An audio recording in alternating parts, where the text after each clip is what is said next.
2024 ने दस्तक दे दी है और 2024 ने जब दस्तक दी थी तो तभी पता चला था कि मुल्क के अंदर चुनाव होने जा रहे हैं और चुनाव को लेकर इलेक्शन कमीशन ऑफ इंडिया की तैयारियां भी तेजी के साथ आगे बढ़ रही है, जहां मुल्क भर के अंदर चुनाव को ऐसा तरीके से कराने के हवाले से हर रियासत को हुक्मनामा जारी कर दिया है। वहीं पर जम्मू कश्मीर के अंदर भी इलेक्शन कमीशन की तरफ से इलेक्शन कराने के हवाले से तमाम तैयारियां मुकम्मल कर दी गई है। इलेक्शन कमीशन ने तकरीबन 635 CAPF की कंपनियों को जम्मू कश्मीर के अंदर तैनात करने को मंजूरी दे दी है। इसके साथ साथ 57 कंपनियां जो है वो लद्दाख यूनियन टेरिटरी के अंदर रहेंगी ताकि लोकसभा के इंतखाबात के दौरान किसी भी तरीके से कोई नाखुशगवार वाकया पेश ना आए। इस बीच मरकजी हुकूमत ने PK पोले को कश्मीर यूनियन टेरिटरी के अंदर और इसी तरीके से एक सीनियर मोस्ट ऑफिसर को लद्दाख के अंदर अपॉइंट कर दिया है ताकि वो वहां पर चुनावी दंगल को आसानी के साथ आगे बढ़ा सके।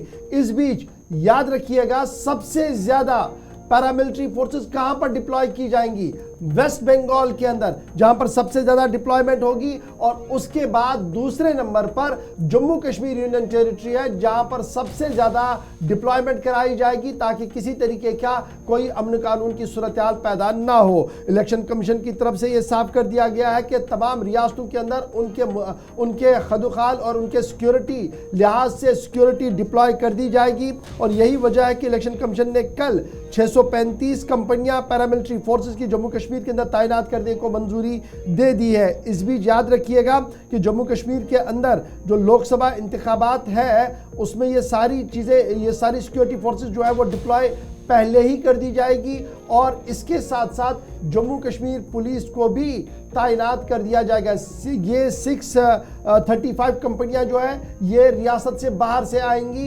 इलेक्शन के लिए आएंगी। उसके साथ साथ Jammu Kashmir armed police, Jammu Kashmir police और CRPF की खदमात को भी यहाँ पर लिया जाएगा।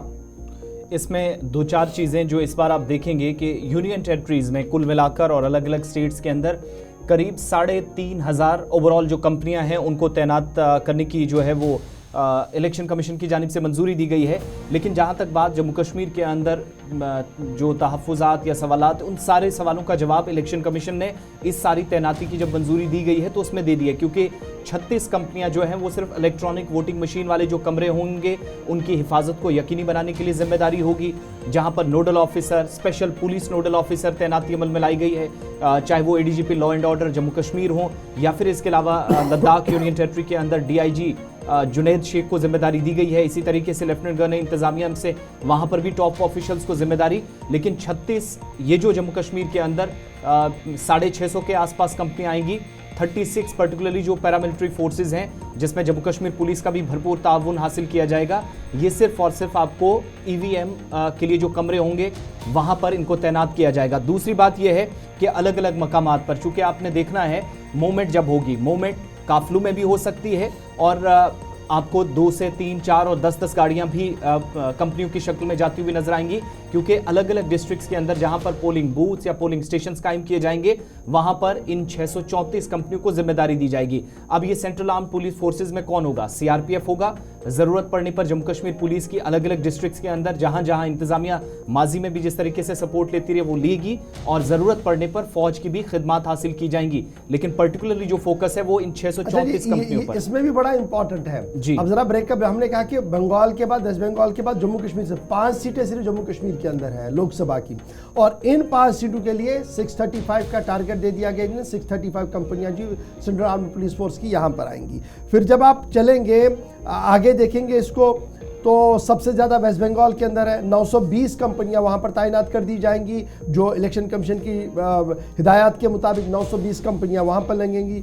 उत्तर प्रदेश जहां पर सबसे ज़्यादा मेंबर पार्लियामेंट है, 80 के करीब लोकसभा सीट्स है, लेकिन वहां पर जनाब 252 पैरामिलिट्री कंपनियां लगेंगी। 252 पैरामिलिट्री कंपनियां इतने बड़े उत्तर प्रदेश में के अंदर लगेंगी और सबसे ज़्यादा बंगाल के अंदर और दूसरे नंबर पर जम्मू कश्मीर के अंदर। फिर इसी तरीके से चंडीगढ़ के अंदर सबसे कम जो है वो चंडीगढ़ यूनियन टेरिटरी है जहां पर 11 कंपनियां लगाई जाएंगी। और इलेक्शन कमीशन ने यह सब कुछ तब कर दिया जब उन्होंने मुख्तलिफ जो ज़राए ब्लाग है और सिक्योरिटी एजेंसियां हैं उनके साथ देखे। अब जम्मू कश्मीर और लद्दाख के अंदर डिप्लॉयमेंट क्यों है? 2 बड़ी इंपॉर्टेंट चीज़ें। लद्दाख पीसफुल एरिया है, लेकिन एक तरफ से चाइना है, एक तरफ से पाकिस्तान है। और जब आप जम्मू कश्मीर की बात करेंगे तो रिसेंटली डायरेक्टर जनरल का बयान भी सामने आया, उसके बाद एडीजी साहब का भी बयान है, उन्होंने कहा कि अभी भी 2 दर्जन से ज़्यादा मिलिटेंट एक्टिव है। फिर ये भी साफ कर दिया गया कि बॉर्डर्स हमारे कहाँ पर चल रहे हैं, तो ये सूरत हाल जो है वो यहाँ पर बनी हुई है। फिलहाल जो CEO हमारे जम्मू कश्मीर यूनियन टेरिटरी के हैं PK पोले साहब, उन्हें ओवरऑल इंचार्ज लगा दिया गया है। किसके लिए? कि वो मॉनिटरिंग करेंगे कि डिप्लॉयमेंट पैरामिलिट्री फोर्सेस की सही तरीके से हो। उनके साथ साथ उनका हाथ बढ़ाएंगे जी additional director general police law and order Vijay Kumar ji, जिन्हें स्पेशल नोडल ऑफिसर के तौर पर तैनात यहाँ पर कर दिया गया है। उसके साथ साथ यूनियन टेरिटरी लद्दाख के अंदर यतिंदर M मलाकर साहब होंगे जो ओवरऑल इंचार्ज रहेंगे, और उनके साथ DIG शेख जुनैद महमूद साहब हैं जो स्पेशल ऑफिसर के तौर पर वहाँ पर तैनात कर दिए गए हैं कि ये तैनाती सही तरीके से हर सिमत में हो। तो कमर कसदी किसने? इलेक्शन कमीशन ने कमर कसदी, सियासी जमातों ने, लेकिन अभी मैदान सजा नहीं है। सिर्फ चंद दिनों का इंतजार है, मैदान सजेगा। हर तरफ से रैलियां और हर तरफ से जल्द से जुलूस भी शुरू होंगे, काफ़ी ज़्यादा होंगे।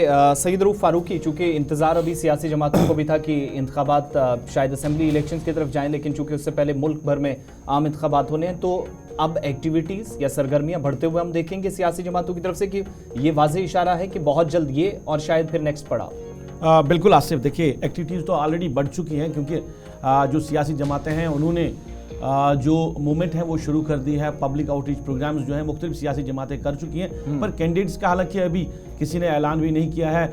यहाँ एक बात ज़रूरी है कि लोगों को शायद ये भी था कि नेशनल कॉन्फ्रेंस PDP एक पेज पर है, वो एक साथ इलेक्शन लड़ सकते हैं। इस तरह की खबरें भी अभी कहीं सामने नहीं आ रही कि क्या वो एक पेज पे आ सकते हैं। ये बताया जा रहा है कि नेशनल कॉन्फ्रेंस और जो PDP है वो अलग अलग से मैदान में उतर सकती है। यानी हर एक जमात जो है वो जी तोड़ कोशिश कर रही है अपनी तरफ से कि वो अपने कैंडिडेट्स को जीत की तरफ लेके जाए, पर मुकाबला बड़ा सख्त होगा, क्योंकि अब की बार देखा जाएगा कि भारतीय जनता पार्टी जो है वो भी कहीं ना कहीं अपने कैंडिडेट जो है वो खड़ा करेगी, और क्योंकि वोट बैंक जो है भारतीय जनता पार्टी का वो कहीं ना कहीं बढ़ रहा है, तो वो भी एक नज़र में होगा। और जो साउथ की सीट है ये गालिबन बड़ा इस पे कांटेदार मुकाबला। ये जो इकदाम किए गए ये तो सलामती के एतबार से, लेकिन जो अभी पॉलिटिकल पार्टियां जमातें करने वाली हैं उस पर भी बड़ा पॉलिटिक्स की बात चल रही है, तो फटाफट से